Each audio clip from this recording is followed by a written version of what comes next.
میرے گاؤں کا نام شاید بتانے کی ضرورت نہیں۔ یہ پاکستان کے شمال مشرق کونے میں ہے، جہاں سے سرحد چند میل دور ہے۔ یہ زمین کبھی ہندوؤں اور مسلمانوں کی مشترکہ رہائش تھی۔ لوگ ساتھ رہتے تھے، کھاتے اور ساتھ ہی وقت گزارتے۔ مگر جب تقسیم ہوئی تو ہندو خاندان ان سب کو چھوڑ کر بھارت چلے گئے۔ میرے دادا اس وقت برطانوی فوج میں تھے، جنگ دیکھ چکے تھے، گولیاں سہ چکے تھے، اس لیے ڈر کا لفظ ان کے نزدیک کوئی معنی نہیں رکھتا تھا۔ 1950 میں وہ فوج سے ریٹائر ہو کر پاکستان لوٹے اور گاؤں میں گھر بنایا۔ گاؤں کے لوگ کہتے تھے یہ جگہ مناسب نہیں ہے، یہ وہی جگہ ہے جہاں ہندو اپنے مردوں کو جلاتے تھے۔ مگر دادا نے ان باتوں پر کان نہ دھرے۔ وہ وہاں گھر بنا کر سکون سے رہنے لگے۔ زندگی بظاہر پرسکون تھی، مگر جب میں اپنی جوانی کے دنوں میں داخل ہوا تو عجیب و غریب واقعات شروع ہو گئے۔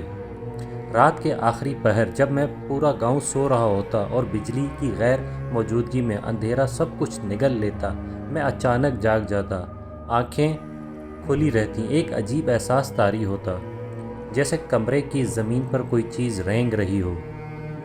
اندھیرے میں بھی وہ شے مجھے صاف دکھائی دیتی، ایک کھوپڑی، سفید بوسیدہ، اوپری دانت چمکتے ہوئے مگر نچلا جبڑا ٹیڑھا اور بگڑا ہوا، اور اس کی کھوکھلی آنکھیں سیدھی میری آنکھوں میں گھورتی رہتی۔ میں چیخنے کی کوشش کرتا مگر آواز حلق میں دب جاتی، بدن ساکت جیسے خون منجمد ہو گیا ہو۔ وہ کھوپڑی رینگتے صحن کے اس کونے میں پہنچتی جہاں ایک پرانا کیکر کا درخت کھڑا تھا، پھر اچانک وہ وہاں غائب ہو جاتی۔ یہ سب زیادہ تر چاند راتوں میں ہوتا۔ میں نے کبھی یہ بات کسی کو نہیں بتائی۔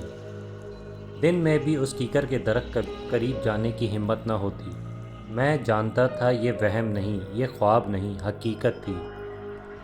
کئی سال ایسے ہی گزر گئے۔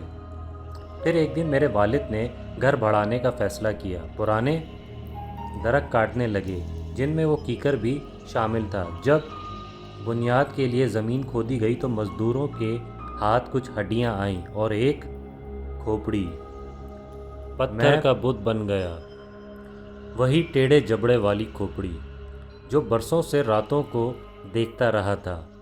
ہم نے ان ہڈیوں کو دوسری جگہ دفن کر دیا، مگر دل کا خوف آج بھی قائم ہے۔